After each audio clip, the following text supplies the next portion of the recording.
Well, hello everybody, and welcome. I think we'll probably make a start now. It's a few minutes past 10. So good morning, good afternoon, good evening to you all, and thank you very much for joining us wherever you're joining us from for this very exciting event this morning, which is hosted by the Centre for Contemporary Women's Writing at the Institute of Modern Languages Research.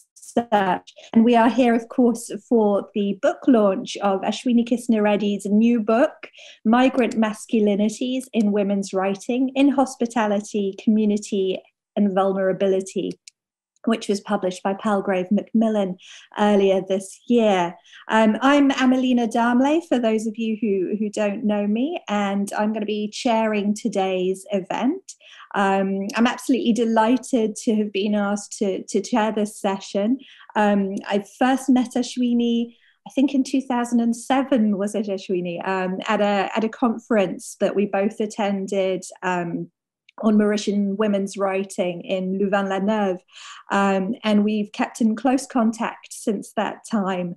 It's been an absolute pleasure to see the development of her research over that period. And I'm in such great admiration of Ashwini's tremendous productivity and energy, and the sheer range and scope of the works that she's published in recent years. So I'm thrilled to chair this session in celebration of her wonderful second monograph, which is what we're going to be talking about today. So just to tell you a little bit about what we're going to be doing today, we've got about an hour and a half for this session. We're going to hear first from Ashwini herself, who will introduce the book to us. And Ashwini has invited three eminent scholars to speak, each about a chapter of her monograph. So we will be hearing from Christopher Hogarth, Lisa Downing, and Natalie Edwards in turn. There's going to be plenty of opportunity for questions and discussion at the end. And I think we're all really looking forward to a productive exchange of ideas as we move at the intersection of migration, masculinities, and women's writing today. You will have noticed that this session is being recorded. Closed captioning is enabled, so you can feel free to turn that on and off as is convenient for you. If questions occur to you over the course of the speakers' talks, feel free to type them into the chat bar and I will come to them at the end. If you do not wish to appear on the recording, you may type your question into the chat bar and I will be happy to read it out for you. So I think that's all of the housekeeping. So without further ado, let's get on with the launch. So Ashwini, I will hand over to you at this point to introduce your wonderful book for us. Thank you so much, Amelina. First of all, I wanted to apologize because I do have a cough, and so I will have to stop at different points to cough my lungs out. But aside from this, thank you so much for being here today. I know that it's a very busy time and most of my colleagues here are in interviews, end of term administrative duties. And I appreciate the fact that you made time for this book launch. And of course, special thanks to Chris and Natalie who are joining us from Australia when it is already evening. Melina, who's chairing. Lisa, who made a video recording since she is unfortunately not able to join us today. The IMLR, the Centre for Contemporary Women's Writing, School of Advanced Study, for kindly agreeing to host this event. Now, since my esteemed discussants will be looking at each chapter, I'm going to confine my very little presentation to the general aspects of the book, its genesis, my rationale as I was writing the chapters, and some of the conclusions that I came to.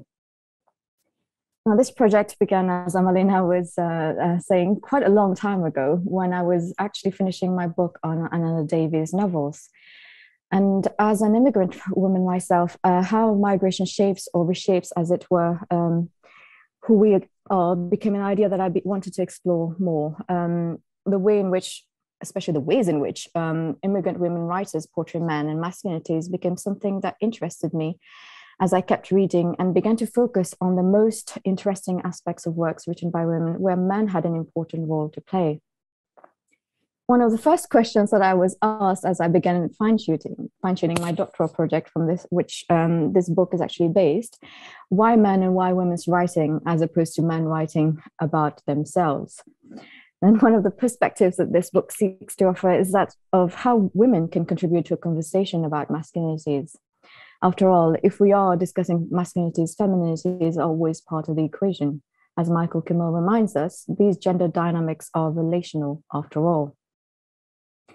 Now, part of the work that I have attempted to do in this monograph is to take masculinities as plural, as envisioned and reconsidered in a range of ways by a diverse group of immigrant women writers from Vietnam, China, Mauritius, Algeria, Cameroon, and Senegal. Excuse me, I'm sorry. While my initial thoughts on the subject were shaped by theories of masculinities, in the end, as I began to formulate the project and plan it out, the ways in which women's writing engaged with masculinities within the context of migration, immigration, and refugee spaces became focal points of analysis. And with these, three major theoretical frameworks began to emerge, namely those of hospitality, community, and women's writing alongside the writing of vulnerability. So hospitality was an initial important aspect of entry, as entry into a new country is shaped by hospitality or inhospitality, which is experienced by the migrant or immigrant or refugee. As I wanted to examine the layers which hospitality contained within itself, Jacques Derrida's notion of hospitality as explicated in De l'Hospitalité and in a range of writings offered a productive way of understanding what hospitality could be. While Mireille Rosello's work on post-colonial hospitality particularly offered a much needed nuance. What were the other factors that would affect hospitality given or not given to men who were deemed to be the primary migrants were then crucial elements to bring in? Notably for me, the fact that the works I had chosen to analyze were showcasing two specific spaces, those of France and Canada, and the ways in which these two countries understood and offered hospitality differed was a central idea which then shaped the chapter, at least what then was my first chapter. As I delved further into the intricacies of the works, notions of language, what makes a country hospitable or inhospitable, what role the guest plays in hospitality or inhospitality, the ways in which the host country might become a new home through immigration and refugee integration then became important, alongside any notion of masculinities, sorry, as the protagonists, through the writers such as Leonora Miano, Fatou Diom, Kim Thuy, and Yin Chen, provided new ways of seeing the agency of migrants in these situations, and how the notion of home eventually needed to be rethought and reinterpreted. The ways in which men suffered through the process of migration and began to integrate their position and vulnerability as men begins a much needed conversation around the way that migration actually reshapes masculinities and at the very least enables men and women to rethink masculinities and patriarchy. Patriarchy itself, and especially the notion of community, brought into perspective another side of migration, which for me was extremely important, with the immigration and sorry, I've got a really bad throat right now. Which the immigration and integration process, which in many cases does not seem fully possible, especially where belonging hinges upon intersectional notions of race, gender, and hierarchies between men and women. Patterns of inclusion and exclusions emerge as communities and who belongs or don't belong become the focal points of interactions. As I began to consider community, Jean-Luc Nancy's notions of rethinking community became a prominent part of my analysis, while I identified the moments where it too failed to convey the complexities of community in a society like France, where Miano, for instance, which Miano herself, for instance, depicts as racist and breaking down into silos of communities which render cohesion and unity impossible. Her new essay, for instance, Afropia, offers new ways of understanding the in-between position of children born in France of immigrant parents from Africa, for instance. So taking on the ways in which community might be reconceptualized, I then offered a different reading of community as linked to masculinities, Miano's, Malika Mukadam's, and Anna Davies' texts. But I wanted to draw on other theorists as well to help me with this. And so Sarah Ahmed Bell Hooks, alongside masculinity theorists such as Raewyn Connell, offered me a rereading of what community might look like if it were shifted from the racial and gender to the spatial, thereby identifying the space of love and writing as potential ways in which masculinities in community could be recuperated. And finally, once I began to think through what all of this meant, it became actually quite interesting to see what women writers would bring to this conversation. And of course, the potential offered by women's writing to see different aspects of masculinities became a crucial aspect of this book. Now, each of the writers grappled with gendered relationship and positions of power along with the urge to recuperate agency, while simultaneously thinking about masculinities not as problematic and a source of dominion, but as equally suffering under the yoke of patriarchy. So drawing on Gayatri Spivak, who I thought was a good port of entry into this idea of voice and this idea of speaking and voice, and Assia Djebar, who obviously talks about the voice in C'est Voix qui m'assiège, and then Sixou, who's talking about the idea of women even writing about anything at all, became primary theorists. And in many different ways, I wanted to reinterpret Spivak's notion of speaking with to see how I could examine how instructing, speaking, conversing, the epistolary form, were a range of ways in which women writers began to offer a means of providing an egalitarian form of communication, showcasing the vulnerability of both men and women as they do so. And while I look at the complexities of writing about fathers, father figures, forms of conversation, confessions, with Assia Djebar, Fatou Diom, Ying Chen, The Silence of Man in Noam Miano and Kim Chiu's works, I wanted to showcase how masculine vulnerability is also understood as women writers ultimately in a range of ways to rethink how speaking with one another can lead to a more productive human and humane interaction in a world where global mobilities and shifting identities have become the norm. So ultimately with this book, it was important to me to highlight the work of literature in shifting the problematics of masculinities to the human, to the complexities of understanding that there is no hierarchy in vulnerability, that ultimately everyone changes when the parameters of their world collapse. And while these changes might be positive at times, with some individuals celebrating the end of imposed restrictions or shifting to a new country with new values, ultimately both men and women have to come to grips with the transformations which come with migration. As immigrant women writers debunk notions of rigid and phallocentric masculinities back home and engage with the complexities of migration, they highlight the need for mutual understanding and the respect as individuals grapple with life at the crossroads of cultures and values. And this is me ending this rather short little brief introduction here, simply because I know that the others will be talking more in depth about the chapters themselves, but also because I have a little bit of an issue with my throat at the moment, so please bear with me. Thank you very much for listening so far. Thank you so much, Ashwini, for that really great introduction to your book, and it was wonderful to hear about the genesis of the ideas, and well done for powering through despite not feeling great. If you don't mind, I might just give a quick response to some of the things that you've just said. In particular, I'm remembering conversations that we had very early on as you were sort of shaping the main ideas of the book, and that question of why women writing about men, why not men writing about men, was one that I think I probably posed you and was very much hovering in the air in the early stages of the project, wasn't it? And if you don't mind, can I just read a quotation from your conclusion, because it's as I was reading the book this past week, I just thought you distilled everything that you wanted to say so beautifully in this. And there's a response in there that highlights, as you just did, this lovely sense of mutual understanding and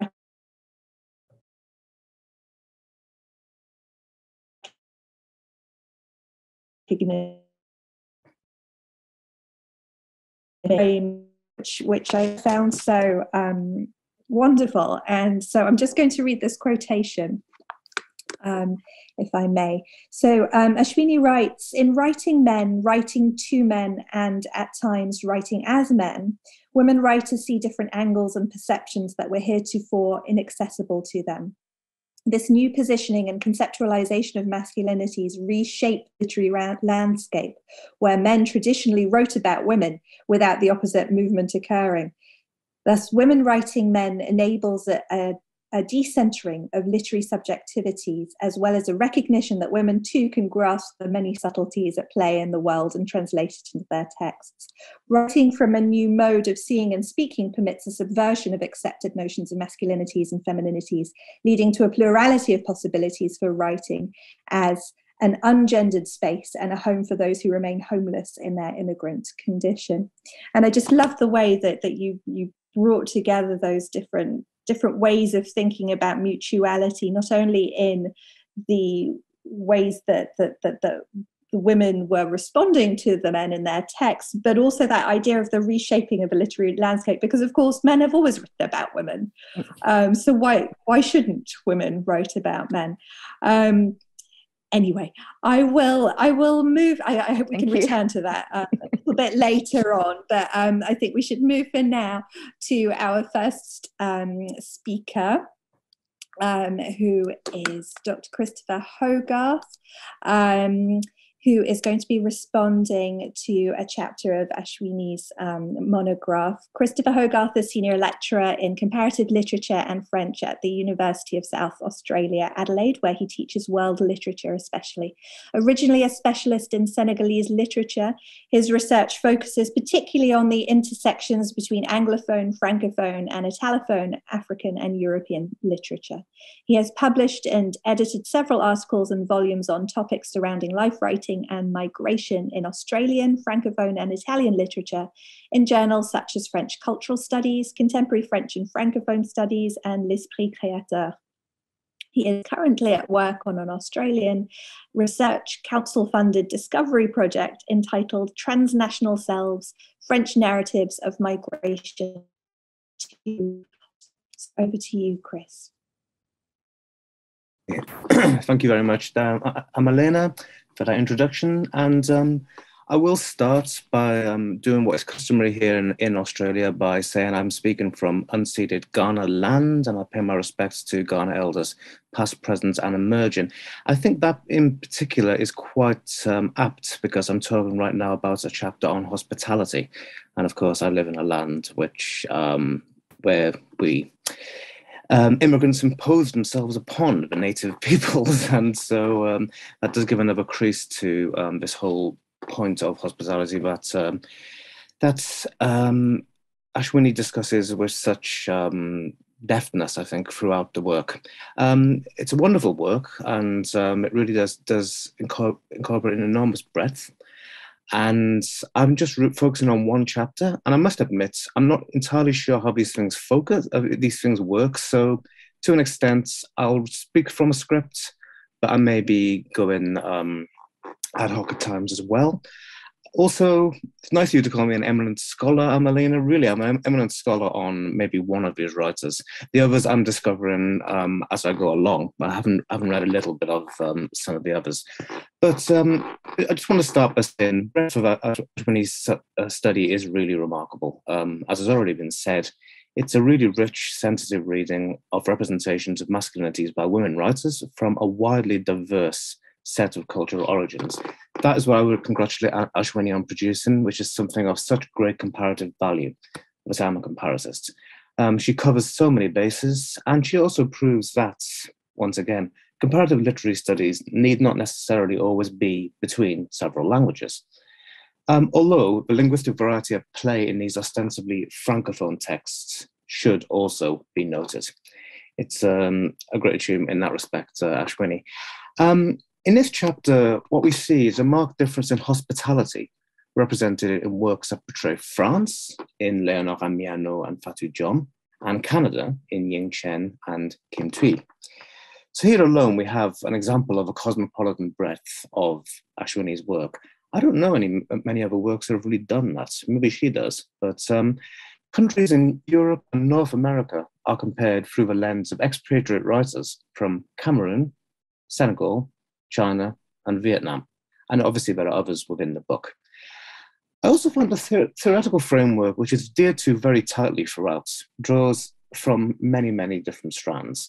We have the famous French-Algerian Derrida, obviously, as well as others, including my own PhD supervisor, the French-born but very well-travelled Mireille Rosello, who I will say actually was writing this while I was doing my PhD with her, the work on post-colonial hospitality. Also, the use of Sara Ahmed provided me with a keen reminder of my own identity between Adelaide, which is where she got her undergrad degree, and Cardiff, which is where Ahmed got her postgraduate degree. So it was a nice reminder in that respect to see so many different things come up in different parts of one's life. Look, among the many things I can remark upon in this chapter, I'm just going to make a few observations on migration and comparative hospitality, the ways that migration complicates gender role performances, and the linguistic performance, or languaging, as I hear it sometimes called in the technical university in which I work with many linguists. Ashwini notes, for example, the impact on male protagonists in these works is significant since migration leads to a range of transformations in terms of their masculine identity, which is reshaped as they feel dislocated and disarticulated in the host society. Now, Miano's and Jom's texts center especially on the suffering of post-colonial strangers who are unwelcome in French society, while uncovering different ways of dealing with the identity issues which emerge as the protagonists learn to acclimatize to a host society.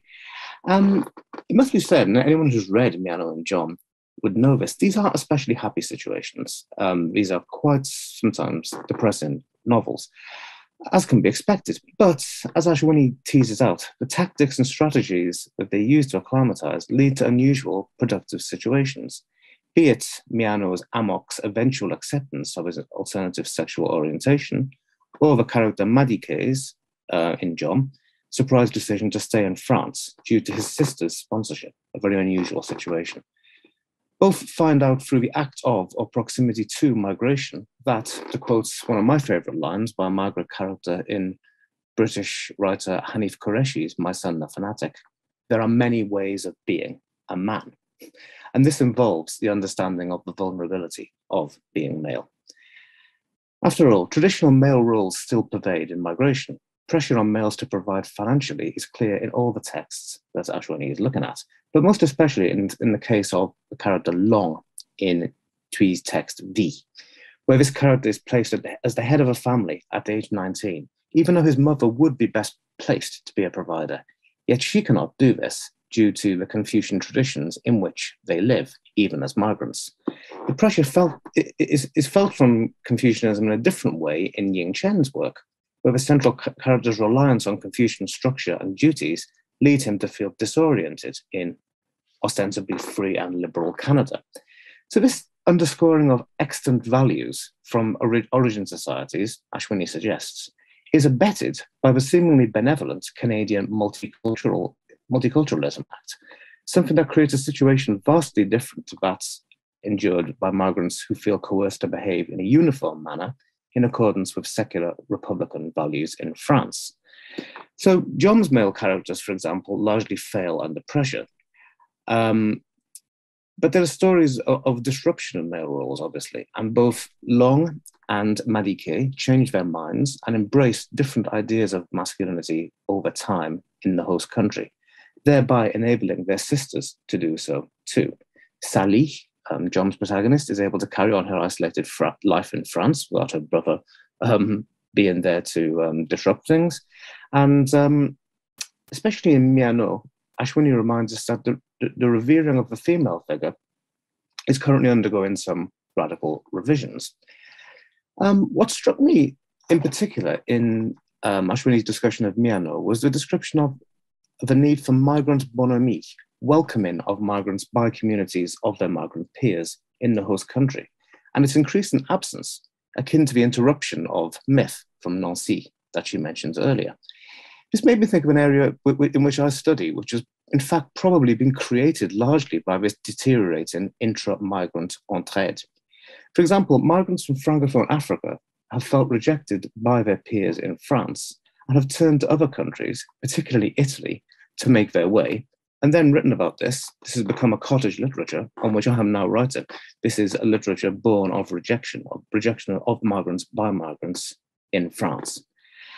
I liked in particular the differentiation that Ashwini makes between migrants and refugees, particularly as it pertains to Thuy's work. The survivalism of refugees is insisted upon here, which does make me realize that what is so odd in Diom's debut novel, and a work that appeared 10 years later featuring her same character, Impossible de Grandir, is how, like a refugee, the character Sally behaves, indulging in little in the way of community and migrant life. But Ashwini's comments that refugees are not truly guests in many cases, they will also become part of a host society as there is no home to return to, is a really highly important one.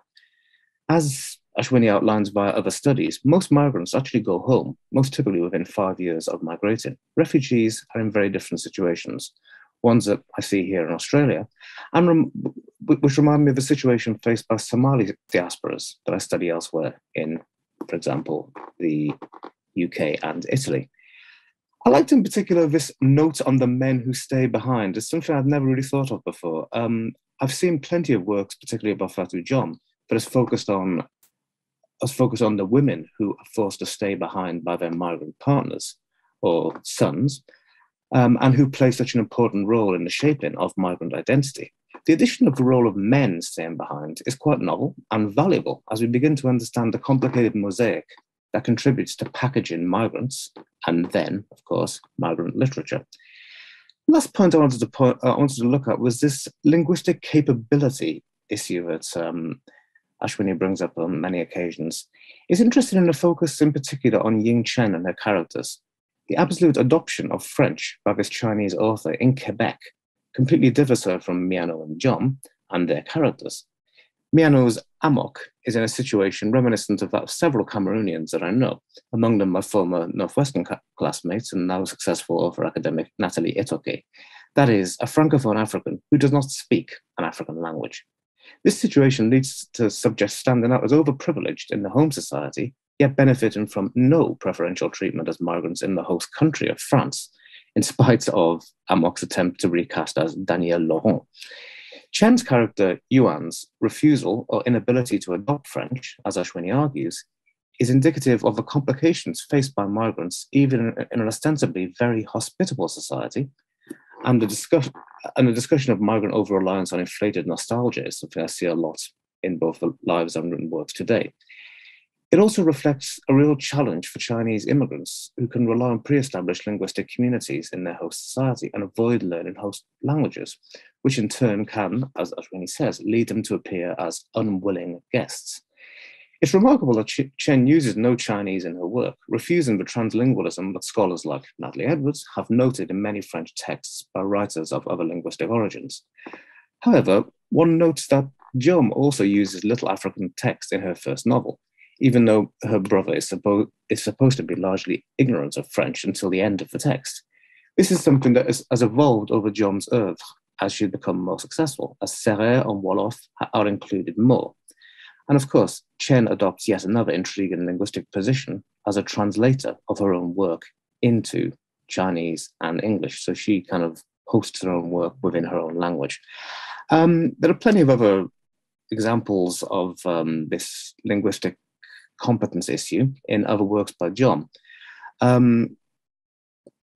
Really, for example, I'm thinking of Impossible de Grandir, but what I like especially about what Ashwini has done is she's looked at the one novel that everyone looks at when they look at Fatou Diom and has actually found a load of very, very different and original points, particularly the range of the linguistic capabilities of Diom's male characters, from L'Homme de Barbès, who's just about learned to roll his R's and has social capital for this, to Ndetare, the fluent French speaker, able to hold open doors of understanding to Sally's brother Madike, and of course, Sally and her own very versatile French. This exposure of a gamut of linguistic competences is, as I say, very evident elsewhere in John's work, especially now in her Marianne Porte Plainte work that Ashwini briefly mentions, where she mocks the lack of competence of right-wing French citizens who send her abusive mail. So I just really wanted to point to that particular strand of play with linguistic competence. Just say that you've done a lot of really important things here, Ashwini, very original things. Thank you for not only for the reflection on hospitality and its conundrums, but also the contributions on alternative masculinity and the fraud issue of multilingualism in so many different scenarios. Bravo. Thank you so much, Chris. I really appreciate all these kind words that I think somehow when I read myself, I forget the things that I've actually done. I think it's more in along the lines of I do it as I'm reading and writing it, and then I just hope that it makes sense. And when I'm hearing you say that it makes sense, it gives me a sense of, oh, I have achieved something. Thank you so much for this. Definitely made sense.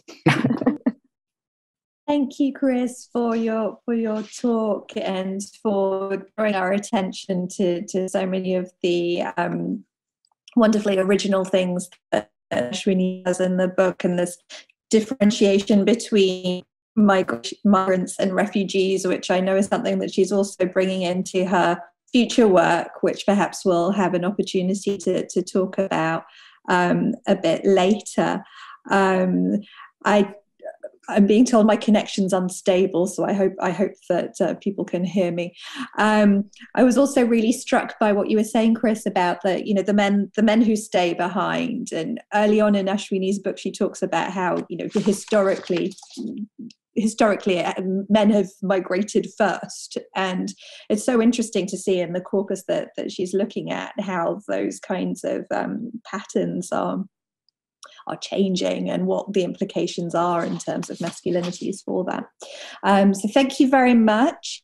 Just a reminder to everyone, feel free to drop any comments or questions in the chat bar as we go along. I'll come to them at the end in the discussion.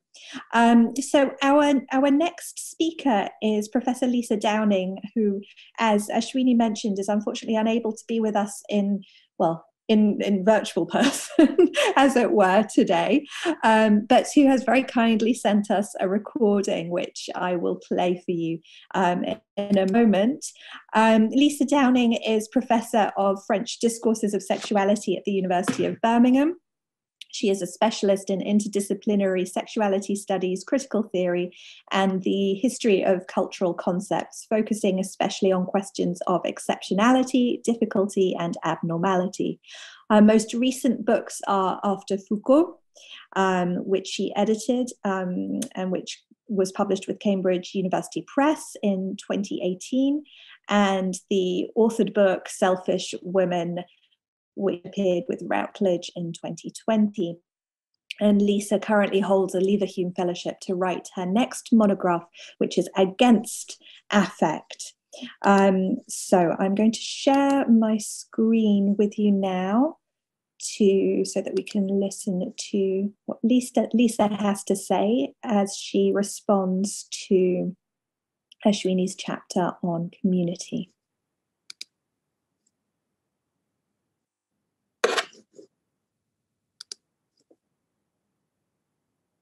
I hope everyone can see this. If not, please do shout out.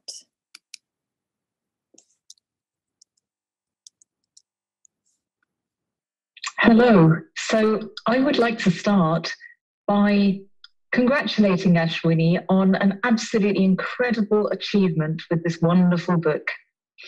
I would also like to add my regret that it is recorded Lisa speaking to you from the past, rather than live Lisa joining you today. Be a successful and celebratory event. Ashwini asked me to talk about chapter 3, which is called Reconfiguring Masculinities and Communities, and I shall do so now. But I want to open my reflections with a couple of very short quotations from the book's introduction. These set up the readings that are carried out in chapter 3 particularly well, and they struck me forcefully on my first reading of this work as particularly salient insights. The first is, quote, "The process of migration and its attendant losses and gains are conducive to reshaping the concept of masculinities," end quote. The second, even more brief, is Ashwini's claim that men subject to migration should be understood as, quote, "equally vulnerable human subjects," end quote. Now, these claims are important, I suggest, as they point to a particularly productive way of conceptualizing both identity and vulnerability in an intersectional framework, that is, through and with reference to contingency. What I mean here is that we're increasingly used to imagining identities in a sort of hierarchy of vulnerability that can risk, in some social justice discourses, particularly those communicated via the rather unsatisfactory medium of social media, solidifying, reifying, and simplifying perceived positions of privilege and victimhood, and pitting groups unhelpfully against each other. A more sensitive, agile, and useful model of intersectional identity is offered by Ashwini here, as she shows how subjects who in one context, their native context, may be powerful or privileged subjects as men, can, through the vicissitudes of migration, become uniquely vulnerable.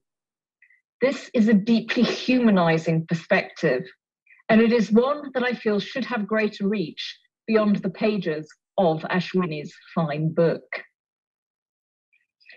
Chapter 3 itself opens by discussing the rise of the Black Lives Matter movement and the community it produced following George Floyd's murder. This is put into dialogue with Jean-Luc Nancy's conceptualization of community as not predicated only on shared identity, but also on, to quote Nancy, "the opening of the absence of an identity in the spacing of a shared finitude," end quote. On the basis of this, Ashwini sets out in the chapter to theorize a new understanding of community in a parallel way to her revision of the understanding of vulnerable identity that I have just talked about. That is, to quote Ashwini, what community might mean in a world where global mobility, societal changes, and personal development call into question notions of belonging and identities, end quote. What is carried out in this chapter and in the book as a whole, then, is a refinement of the understanding both of intersectional identity and of community. Excuse me a moment. Ashwini achieves this beautifully in the chapter by readings of the work of Leonora Miano, Malika Mokadem, and Ananda Devi, which are placed into dialogue with the critical and theoretical works of various scholars and theorists. Ashwini's writing is exemplary in the way in which it blends together literary analysis, a range of theoretical perspectives, and the background socio-political context in which they were produced. For example, in discussing Miano, she considers Sarkozy's policymaking around the notion of national identity in 2009. The questioning of the vrai ou faux français status of the children of migrants leads to a meditation on the complexity and plurality of migrant identity. A haunting, an unplaceability, an in-betweenness in France that is exacerbated by the context of the collective cultural denial of colonialism. This insight is exemplified by drawing on Miano's writings. Particularly fascinating is the discussion of the essay Afropéa, in which Miano discusses in terms of ambivalence and complexity what it means to be a stranger in France, placing into parallel the experience of Afropeans and first-generation immigrants. Miano is shown to effect a disruption of the myths of community in a dialogue with Jean-Luc Nancy that gives space to a fully human communal possibility. In her discussion of Mokadem, a writer with whom I was previously unfamiliar, Ashwini offers a sensitive, complexified notion of Islamic masculinity, placing Mokadem's texts in dialogue with Sarah Ahmed's notion of willfulness and a brief reference to my own concept of selffulness, which I was gratified to see, in order to theorize how individual dissidence and resistance to patriarchy are responses proper to the masculine as well as the feminine, and that resonate for the community beyond the self. Finally, the fine autobiographical work of Devi builds on these insights and is used to expand the notion that patriarchy implicates both men and women. This enables what Ashwini terms memorably, quote, a form of being in common, end quote. That is a community that transcends gender divisions and that is forged by writing as well as, and as a form of, political action. The value of the work undertaken in chapter 3 in particular then, as well as in the book as a whole, lies firstly in the respect it pays to the complexity, humanity, and individuality of masculinity, and secondly, in the startlingly original and insightful ways in which it reimagines the possibilities of community through creativity, plurality, and indeterminacy.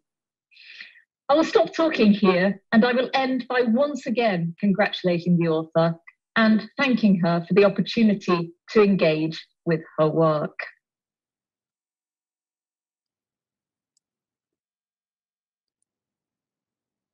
Well, thanks very much to Lisa Downing there for recording her response to Ashwini's work on community.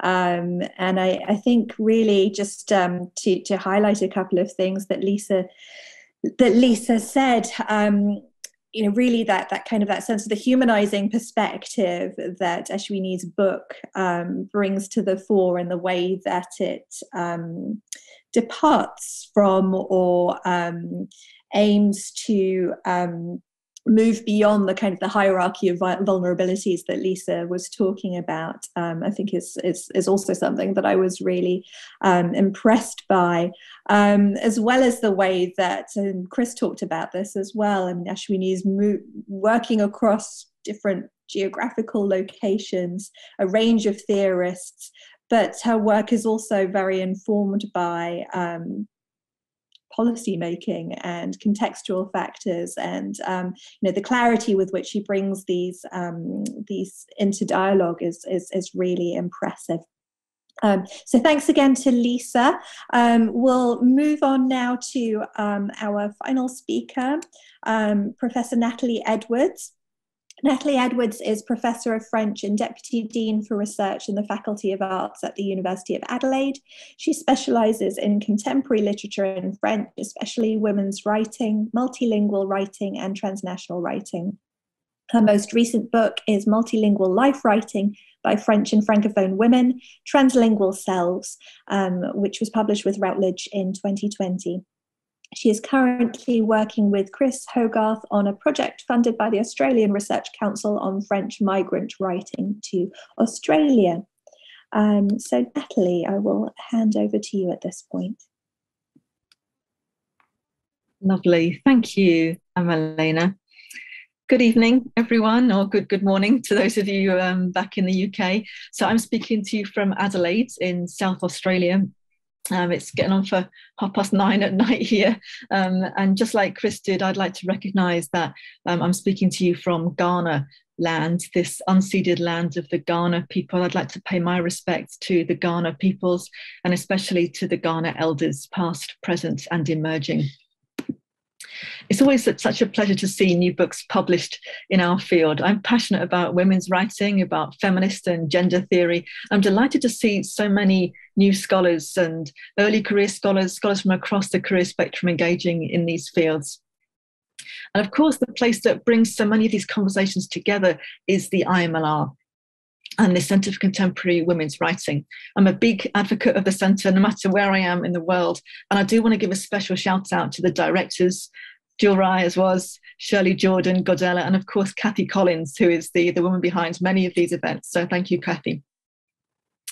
So I'm really pleased to be talking to you this evening about Ashwini's book, Migrant Masculinities in Women's Writing, in Hospitality, Community, Vulnerability. I very much enjoyed reading this book, just like everybody else who's spoken so far this evening. This book shows a vibrant critical eye, a robust theoretical framework, and an important personal bent. I was struck by Ashwini's opening, in which she alluded to her own migration and observations of her own during that foundational experience that inspired her later scholarship. This book takes a broad, inclusive approach to the notions of hospitality, community, and migration, focusing upon how these impact upon masculinities, and reads the work of a variety of women writers through this lens. And as other speakers have said already this evening, this is an amazing array of writers from different parts of the Francophone world, from different generations, different time periods within the last few decades. And it has such a comparative richness and strength as a result. It brings together the work of 7 authors and includes the work of more established writers such as Assia Djebar and newer voices such as Kim Thuy in the work of reassessing and rediscovering writing, which I think is vital work for feminist scholarship to be doing. The book argues overall that immigrant women writers represent men as equally vulnerable human beings. They are subjected differently, but significantly, to the complexities of migration, which challenge their own understandings of masculinities. Migration and masculinities are thus interconnected in Ashwini's analysis. She argues persuasively that migration as an experience involving pain, trauma, opportunity, renewal, positives and negatives serves to reformulate our understandings of masculinities. In chapter 4, Ashwini turns to some of my favourite writers and theorists. Hélène Cixous was my formative influence, and I frequently return to her theoretical work and relish her ever-appearing fictional work. It feels like every year another Cixous volume appears, and it's always exceptional. Ashwini looks at Cixous' coming to writing, but explores this in a new way. And this is really interesting because much has been written about Cixous' theoretical work, including coming to writing. But what Ashwini does is she refurbishes it in a sense, with the addition of Spivak's notion of speaking with from her oft-quoted essay, Can the Subaltern Speak? Ashwini reframes the idea of speaking with by placing these 2 theorists side by side. And in turn, she uses this concept to explore a variety of literary texts. In the first analytical section, Ashwini focuses on women writing texts, focusing on Fatou Diom and Assia Djebar. So we've got a Senegalese and an Algerian comparison straight there in the first section. She examines in depth Diom's and Djebar's relationships with their fathers, or rather with their father figures. In both cases, the father is styled as the source of knowledge for the daughter. The fathers veer away from traditional patriarchal notions that would deny education or professional advancement to women. In these literary representations of father-daughter relationships, Djebar and Diom portray their fathers as deeply loving, emotionally aware men who are limited or oppressed by tradition and by society, but who do their very best for their daughters. Education forms a major part of these narratives, and it is the father figures who ensure the characters receive education, and a lasting one beyond time and space. In the second section, Ashwini turns her analysis of speaking with from women writing text to writing letters and to having conversations. She first explores epistolary texts written by Ying Chen. So we're again moving to a different geographical area. She then analyses records of telephone conversations in Fatou Diom's Le Ventre de l'Atlantique. Now, I love the variety of materials, of writers, and of entry points into these texts. We've got literary analysis, we've got telephone conversations, we've got epistolary narrative, all bound together in a very tightly argued and robustly theorized argument. Ashwini shows how these writers aim to create an equal conversation between lovers, between siblings, between the fathers and daughters, thereby giving another dimension to the notion of speaking with. Then in the third and final section of this chapter, Ashwini discusses the silences which are present in these texts. Now, these are far from being detrimental to the relationships between women and men, because they instead allow for a rethinking of silence in women's writing about them. Ashwini shows that for Djebar, it is silence that brings the father and daughter together. In Mianov, it protects Amok from shame. In Turi's work, the silence of a variety of male characters enables them to communicate differently through action and through inaction. In this way, each of these three sections enables us to think through what it means to be an immigrant woman writer writing about men. Overall, the chapter explores the range of ways in which immigrant women writers use their new positioning to speak with men on an equal level. And in so doing, it creates a textual space for representing equality in literary texts. I'm going to end with a quote from the text that I thought was particularly succinct, cogent, and thought-provoking. Ashwini writes that whether through writing texts, writing letters, or having conversations, immigrant women writers create a fruitful space in which women and men can speak equally and in which powerful exchanges can occur. In also including the silences that endure and breaking these silences, they foster a compelling environment to reshape masculinities. Ultimately, all the women writers demonstrate a sensitive approach to masculinities as mutable. In this mutability, their vulnerability is accentuated. Such masculinities, rather than being problematic, testify to the complex variables at stake for women writers in understanding men and their sense of identity as they attempt to negotiate life at the crossroads of cultures and values. Congratulations, Ashwini. I'm delighted at this book, and I'm sure you must be too. Very well done. Thank you so much, Natalie and Chris and Lisa, for your kind words on this.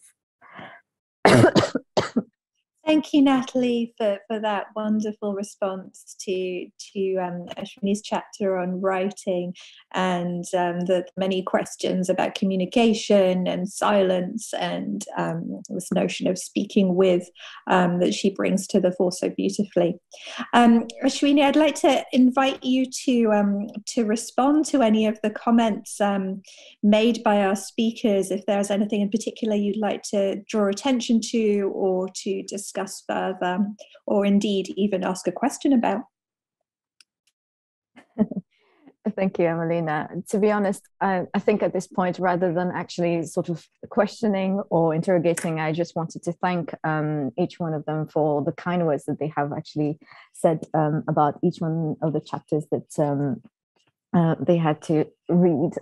I'm at this point, all I can think of is when I hear what you have to say about what I have written, it makes me feel like I have actually done something right, which I always think is, you always have this moment where you're thinking as a researcher, am I actually doing this correctly? Am I achieving something here? And when I've listened to all three of you, all I've actually taken out from it was, okay, I have actually done this. And thank you so much for all the kind words that you've had for me. Well, I think probably every single one of us can identify with that feeling of uncertainty as we go through the writing process of, is this actually making sense and am I communicating something? Thank you, Ashwini. Well, I'm going to open the floor now for questions. As I mentioned earlier, the session is recorded. If you are happy to ask your question, please, and to appear on the video, please either raise your hand using the Zoom function, or you can indicate that you have a question by typing question or comment into the chat bar. If you would prefer to have me read out your question, then please feel free to type up your question and I'll be happy to read it out on your behalf. So while people are ruminating, I will perhaps begin with a question of my own, Ashwini. I was looking again at your introduction yesterday, and I was I was particularly drawn to a quotation that you gave from Stephen Horlacher, and his notion of masculinities. And I'll quote from, you give the quotation from Horlacher. He writes about masculinities as, quote, having a largely discursive, textual, or narrative relational structure, and of consisting of complex, differentiated, and dynamic subject positions.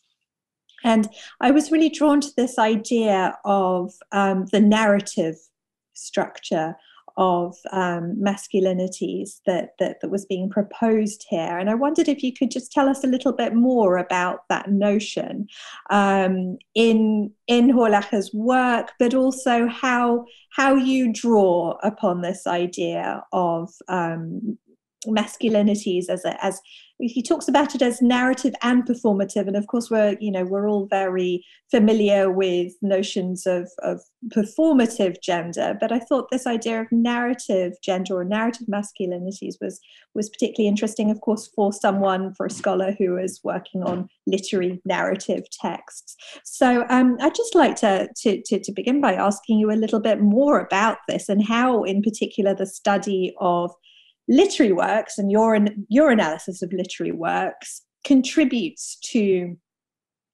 this narrative conceptualization of masculinities.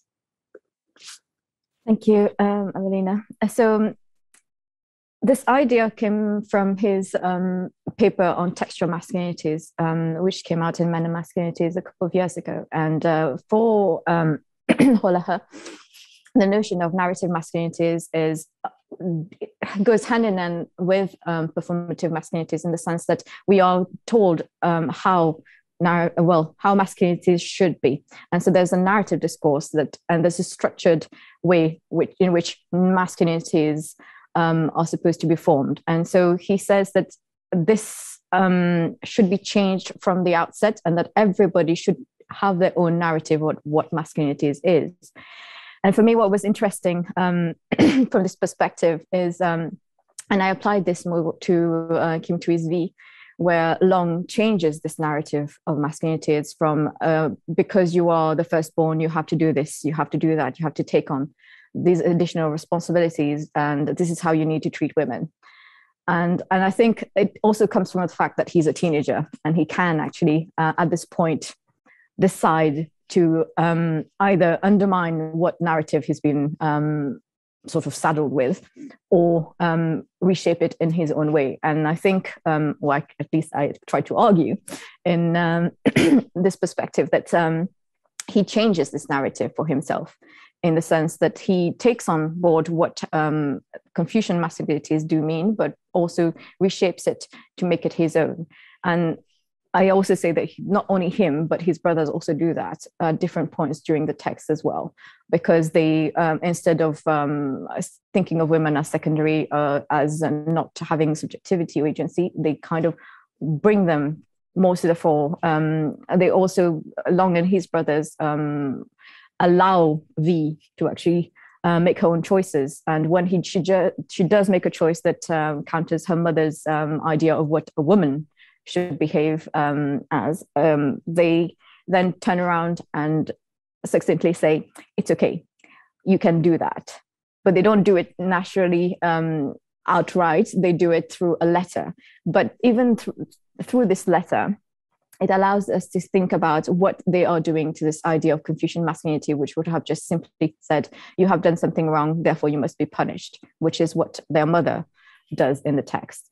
But I think throughout the texts that I look at in this book, a lot of the time what you do see is many of the men have to change the narrative of masculinities, because they are now in a new context, in a new country, where the values that they were brought up with cannot be sustained, whether it's Yuan in Yingchen, whether it's Amok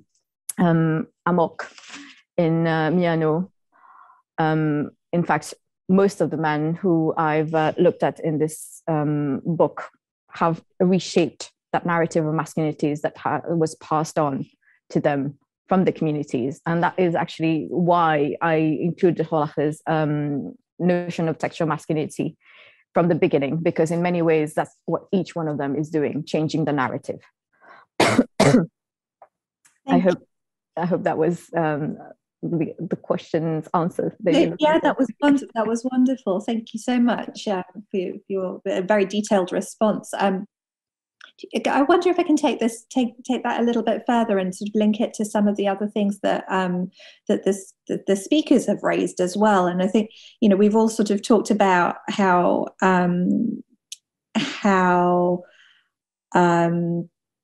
impeccably you draw on a sort of a range of theoretical positions.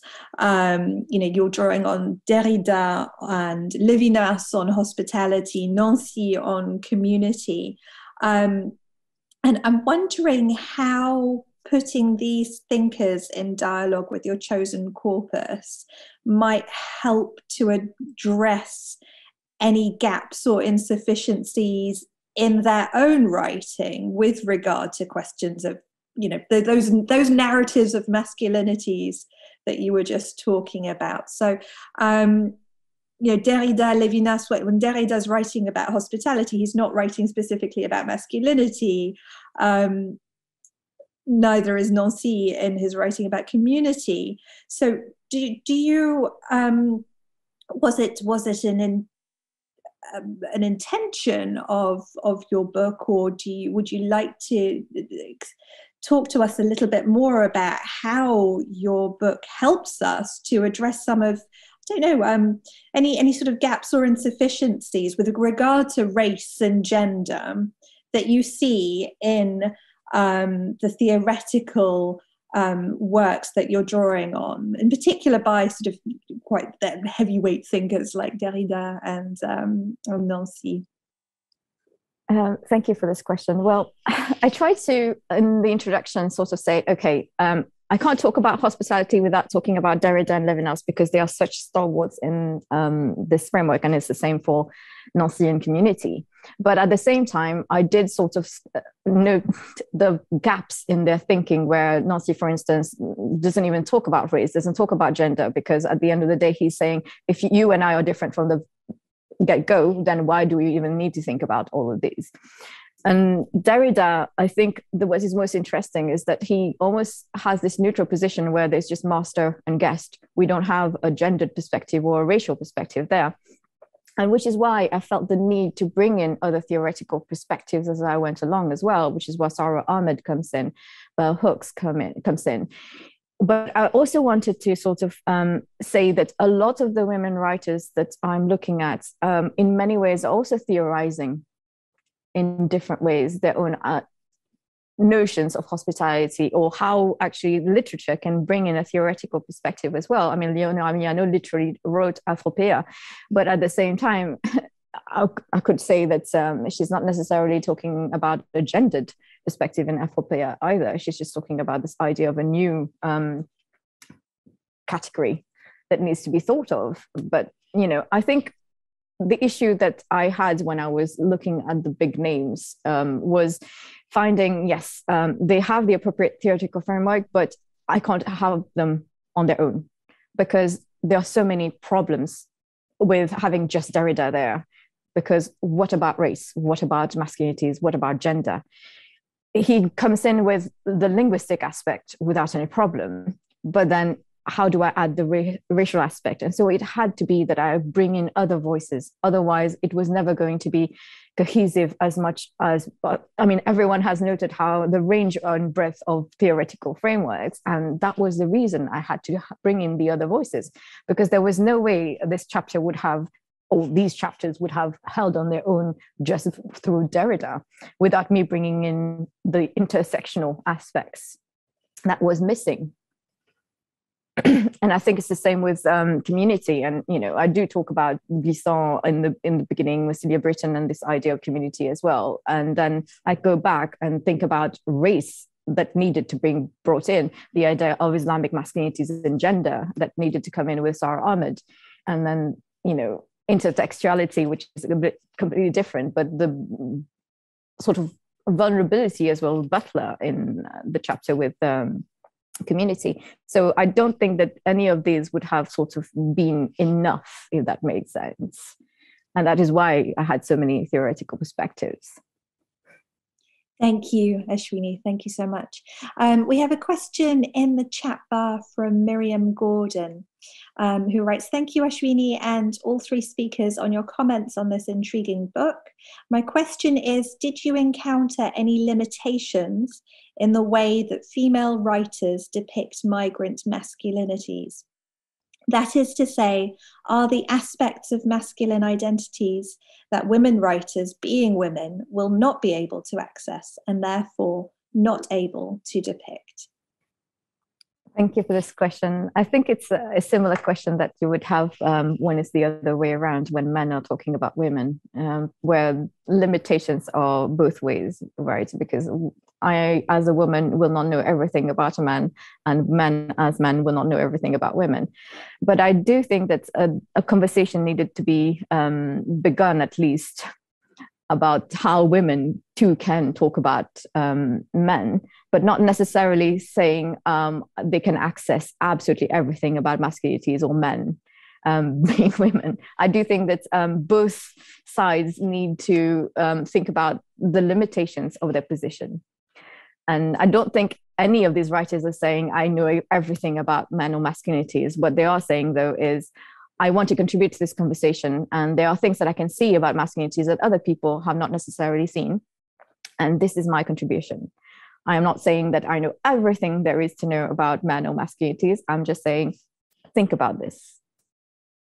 And I think that is more productive rather than thinking that they are accessing absolutely everything about men and masculinities, if that makes sense. Thank you, Ashwini. I don't know if Miriam would like to respond to that. Do feel free if you would like to. Does anyone else have any questions or comments that they would like to voice? Just scroll through to see if there are any hands up. Not currently. I wonder if I can ask you, Ashwini, about hypervisibility, which is a term that comes up in, I think it's in the second chapter, where you're talking about masculinities and community, and you discuss the hypervisibility of post-colonial immigrants. Does hypervisibility appear as a particularly masculine condition, do you think? Okay, thank you for the question. Now, in the sense that it is hypermasculine, hypervisibility is a problem when obviously you can be seen when everybody else is of the same, let's just say, homogeneous makeup. But with the particularities I was looking at, it was with Miano, and it was the idea that actually men are targeted by police, and it is gendered from that perspective. As Miano herself says, as a woman, she has never been victim to this. It would be very often men who are targeted through their hypervisibility, because they are the ones who the police tend to target from that perspective. And so they will be having the victims of stop checks, or in any case, I mean, rather than thinking of it as a we are saying that hypervisibility is something that affects men. It's more that hypervisibility affects anyone who is a person of color, but there is a certain form of targeting that takes place where it is masculine hypervisibility that is normally targeted from the perspective of police stop checks. Thank you. There are a couple of questions that have just come in to the chat bar. Edmund Chapman writes, Ashwini, I would be grateful if you could talk a little more about how you understand the idea of home in the book in relation to community and migration. Home. That is a very, very complex question, I feel, for every migrant or immigrant. And I think at the end of the day, that's why I ended up with this notion of home. as the conclusion to the chapter on hospitality and inhospitality. Because for every migrant, this notion of home has become very complex. Whenever somebody asks me where is home, I have to think about which home are they actually talking about here? Is it the one where I'm living right now? Is it the one where my parents are? Is it the one where I was born and raised? Or are they assuming from my facial features that I have another home that is clearly probably I don't know, India, where I've never been, by the way. And I think at this point it's very interesting, because that's why whenever I've talked about migrant writing, whether it was Ananda Devi, whether it's in this book and the next one as well, the idea of home and homelessness is a recurring aspect, and defining home is something that is so complex. What do I understand by home? I think my understanding of home and everybody's understanding of home is very much a personal perspective. And I think with the writers, as I was saying, in different ways, they're looking at home, finding a home through their characters. One talks about home being writing. One talks about home being the new place where they're living in, especially for refugees, because the old home is not accessible anymore. You have the others who actually continuously really rethink what home might be in a context where you are perpetually called an immigrant or migrant rather than somebody who is settled in a country. And I think, it is very complex. So I don't think there is an actual way of us sort of defining what home is. I think home is a very personal notion. And so for me to actually say what I understand by this, it would take me probably an entire year, probably an entire lifetime to actually come to a conclusion as to what my understanding of home is. Sorry, not to be more precise, I am a migrant after all. Thank you, Ashwini. I think that kind of is very much at the heart of the book, the kind of the affective experience of migration and home as being, of course, a subjective one. The next question comes from Eman. Thank you for this session, everybody. I have a question for Ashwini. Which literature specifically have you studied for this book? I think does this question refer to the kind of the corpus of literary texts? Possibly. I think perhaps if you could just expand, Ashwini, on the authors that you've studied, that you've focused your close readings on. Yes, I did wonder when I saw literature what the focus was. Which migrant women I have studied. Okay, so so Senegal, that is Fatou Diom, Leonora Miano, Cameroon, Assia Djebar and Malika Mokadem from Algeria, Ananda Devi from Mauritius, and who have I missed? Have I missed anyone? Kim Thuy from Vietnam. Sorry. And part of the appeal was actually seeing how each one of these migrant or immigrant women actually sees masculinities, because I thought it would be more interesting to include a range of perspectives and to see how each one of them sees migration and how masculinities are affected by migration. I didn't necessarily think that these were the perfect examples, but they were perfect for me for the project that I was doing. I originally had people like Natasha Appanah and Maryse Condé, for instance, in this, but I had to sort of, in a way, sort of reduce my corpus as well, because it just couldn't be absolutely every single migrant, immigrant woman who was writing about men. And part of the reason, for instance, that I didn't include Natasha Appanah and Maryse Condé was because the texts that I was looking at were actually focused on the countries of origin, whereas I wanted to specifically focus on those who were coming, or writing about people who are in France and Canada. But otherwise, there are so many other books that sort of speak to this as well. And, there's so much writing out there, and whether it's contemporary women's writing or, other writers who are talking about masculinities and migrants. Thanks, Ashwini. Question from Beth Kearney. Beth, shall I read the question out, or would you like to speak? Happy to. Are you talking to Beth right now? Yeah, I'm just wondering if Beth wanted to read her question. I'll read it out. Okay, great. The speakers mentioned vulnerability on many occasions. I'm wondering whether women writers and or feminist epistemologies are, in a sense, better able or more equipped to speak of vulnerability.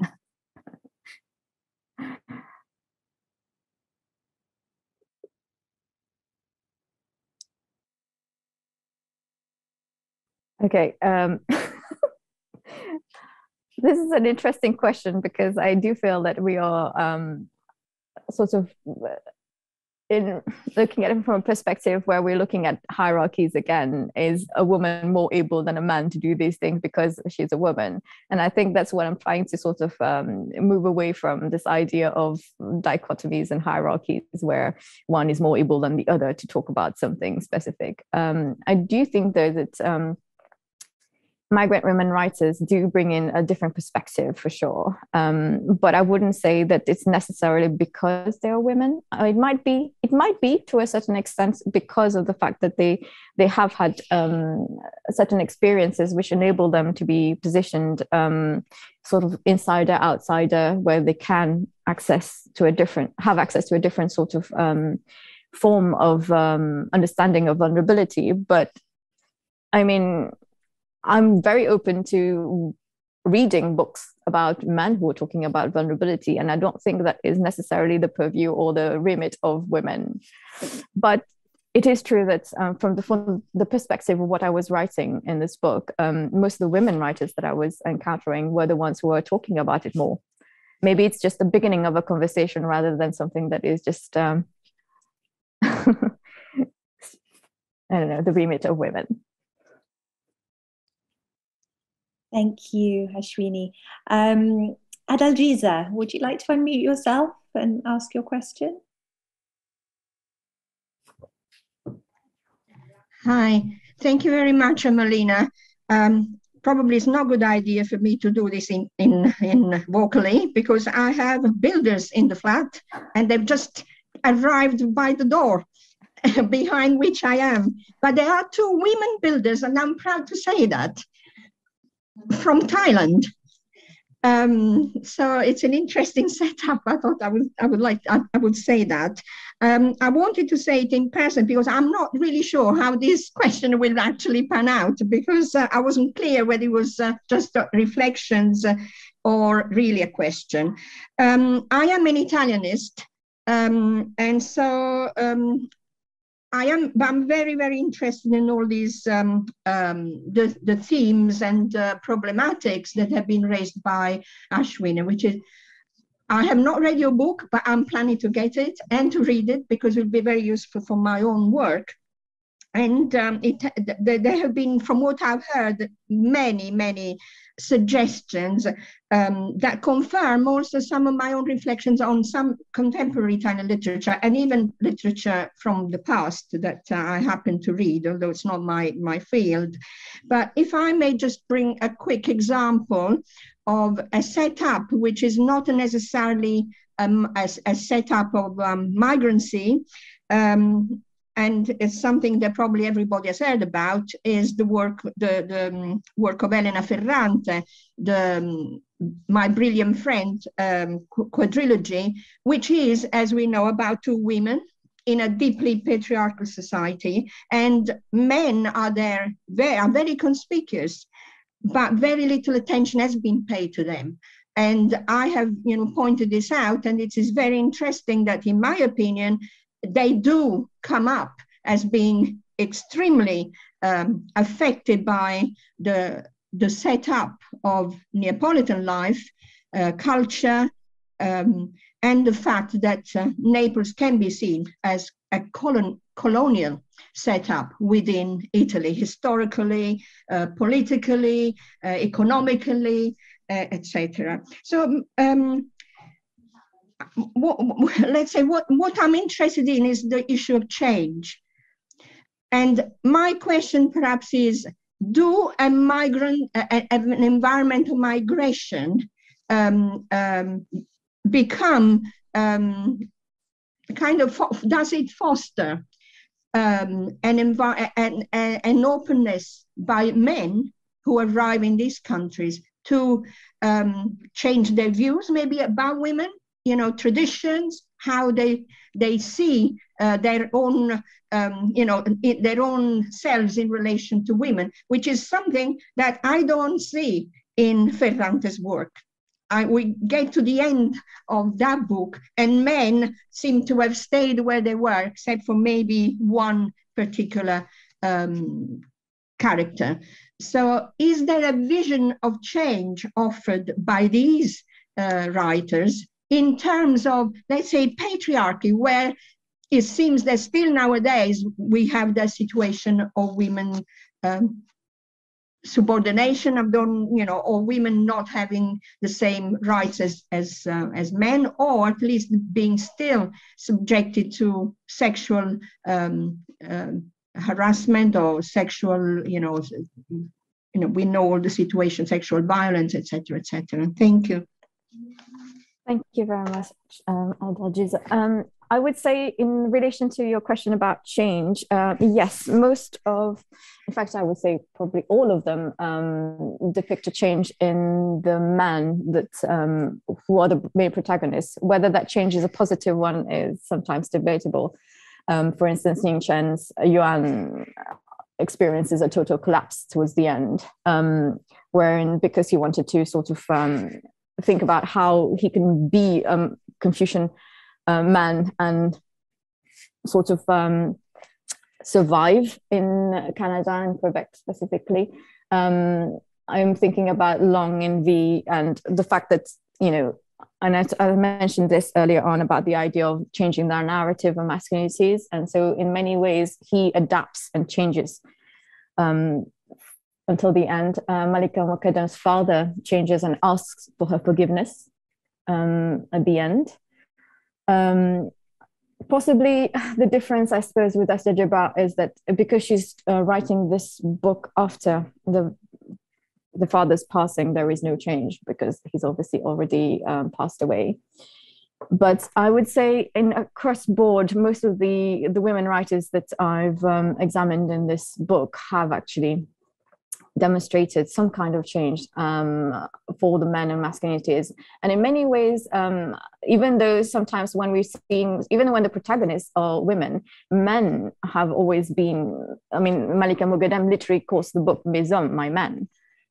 They are there, they are changing, they are either changing the character, allowing her to then change and sort of come back and sort of change them too in that perspective, or Sally changes her brother's opinion about going to Europe, for instance, in Fatou Diom's book.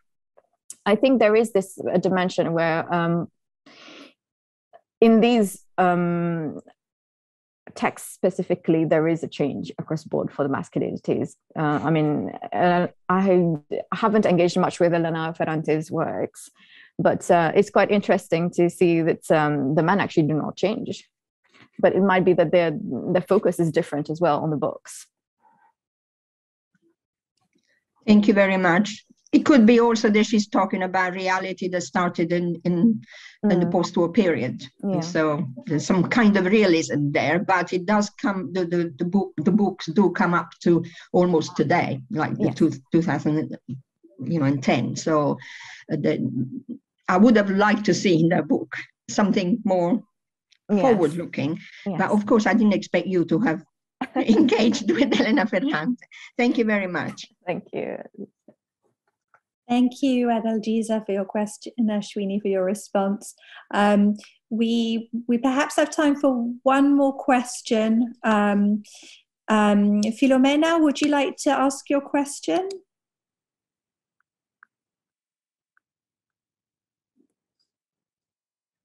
I think you need to unmute yourself.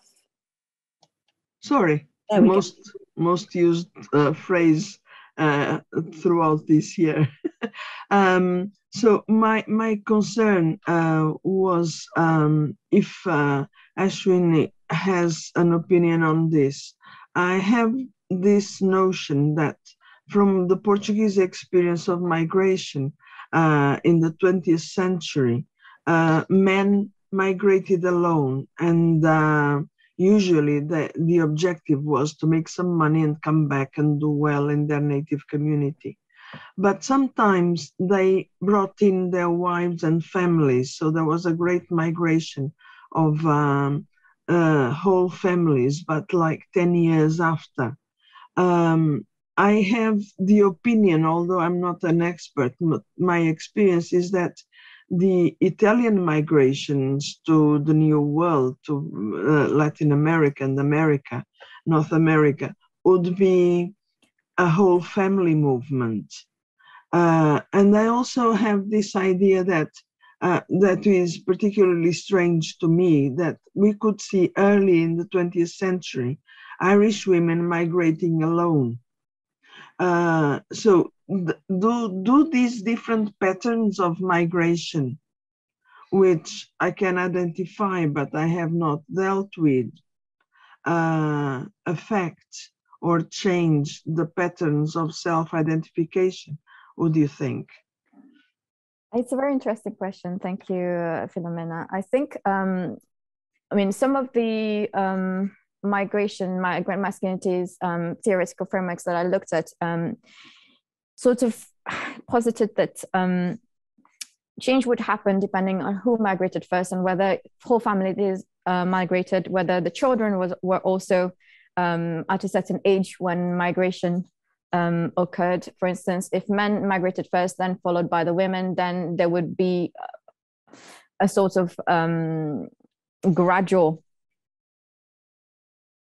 change happening as the family would then become acclimatized, but the man would have already sort of come in and engaged with the new host society, but then would have already been an anchor in that respect. When whole families migrated, it tended to be that everybody was trying to come to grips with a new society, new values, etc., and they all were feeling the changes simultaneously, but in different ways, where women were expected to do certain things that they weren't supposed to do at home. Men were supposed to do different things as well. When it was men migrating first, very often it would be from societies where they'd never actually cooked, for instance, by themselves. And then they had to adapt to situations like these. When it was whole families moving, it was along the lines of, yes, but there is a clash between what you and you are doing, your wife is doing, or your children are doing. But then children going into school and seeing the difference between their parents and other people's parents, for instance. And where women migrated first, there was an instant sort of a difference where it's a different society, different values, different mores. And then to adapt to this, but not necessarily. There's also the idea of the left behind men, where nurses, for instance, from the Filipino communities would, the women would be migrating and sending money back home, where that would change the gender dynamics, for instance, where men were not the primary breadwinners anymore, it was the woman. Yeah. That is quite interesting to study, because of these Irish women who migrate, they go into house service to be nannies or any other auxiliary services. So they are single. But this idea that the mother emigrates and the father stays invokes and provokes a different reappraisal of the role models in the remaining.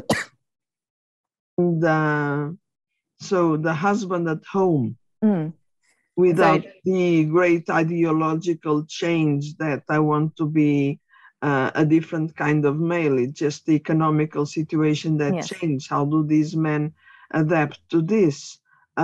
This is quite a challenging issue to consider, because there are changes that are ideologically provoked and others that happen to you, and you have to find ways of coping with them. And I think these men who are left behind. They have to reinvent their position, Yes. promoting or safeguarding their social image because nothing has changed in their background. So they don't need to create a new persona, but in the end, they are doing that as well. Yes. It is very challenging. Thank you very much. Welcome. Thank you very much for your question. Thank you. Thank you for a very rich question and for your response, Ashwini. I can see that there are more questions coming in. Unfortunately, we are running over now, and I think given the time differences that some of our our speakers and participants are joining us from afar, I think we probably should wrap things up. If we had been in person, it would be lovely to continue the conversation over some refreshments. But I think we probably need to draw things to a close here and raise a virtual glass or a mug to Ashwini and to her wonderful book. And we wish you all the best as it travels into the world. Thank you very much. Congratulations. Thank you so much for everyone, for being here, for presenting, for asking questions, for just appreciating the book in any way, shape or form. Thank you so much for everything. Thanks again to our three speakers, Chris Hogarth, Lisa Downing and Natalie Edwards, and of course to the Centre for Contemporary Women's Writing at the IMLR for hosting this event. Thank you very much to all of you as well for attending and for your wonderful questions. And I think the fact that there were more that we unfortunately weren't able to get to is just another example of the richness of the themes that Ashwini's book deals with. So if you haven't already read it, please do go out and get a copy. It's wonderful. Thanks very much, everyone.